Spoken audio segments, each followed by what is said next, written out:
सावली के विधायक केतन इनामदार द्वारा सर्वजाति समूह लग्नोत्सव का आयोजन किया गया। सावली के विधायक केतन इनामदार ने अपने स्वर्गीय पिता महेंद्र इनामदार का जन्मदिन अनूठे ढंग से मनाया। सावली के केतन फार्म में आज सावली और डेसर के 25 मुस्लिम समेत कुल 325 युगलों ने प्रभुता में कदम रखे। एक लग्न मंडप में हिंदू शास्त्रोक्त विधि से पंडित जी श्लोक बोल रहे थे, तब दूसरी ओर पंडाल में मौलवी निकाह पढ़वा रहे थे। आज सुबह सावली के प्रसिद्ध भीमनाथ महादेव मंदिर से ढोल नगारों के साथ बारात निकाली गई। उनको आशीर्वाद देने जिलाधीश अवंतिका सिंह समेत हिंदू मुस्लिम समाज के कई अग्रणी उपस्थित थे।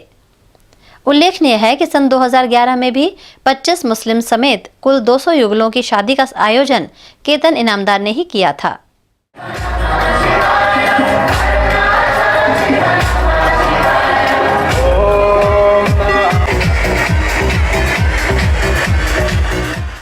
આજનો દિવસ મારા પરમ પૂજ્ય પિતાશ્રી મહેન્દ્રભાઈ જસભાઈ ઇનામદારના જન્મદિવસ 70મા જન્મદિવસ નિમિત્તે જ્યારે ભગવાને મને આ પ્રેરણા આપી છે અને ભગવાન જાતે જ હાજરે હાજર ઉપસ્થિતિ એમની હાજરીમાં આ પ્રસંગને શોભાવ્યો છે, તો હું આ દરેક નવયુગલ દંપતીને મારી શુભેચ્છાઓ આપું છું અને ભીમનાથ દાદા, જગદીશગીરી બાપા, કેબી દાદા અને સ્વામી દાદા અને સાચીઅંબા માતાને પ્રાર્થના કરું છું કે એમના જીવનની અંદર કોઈ પણ કષ્ટ ના આવે। 300 जोड़े हिंदू समाज से है और 25 जोड़े मुस्लिम समाज से है।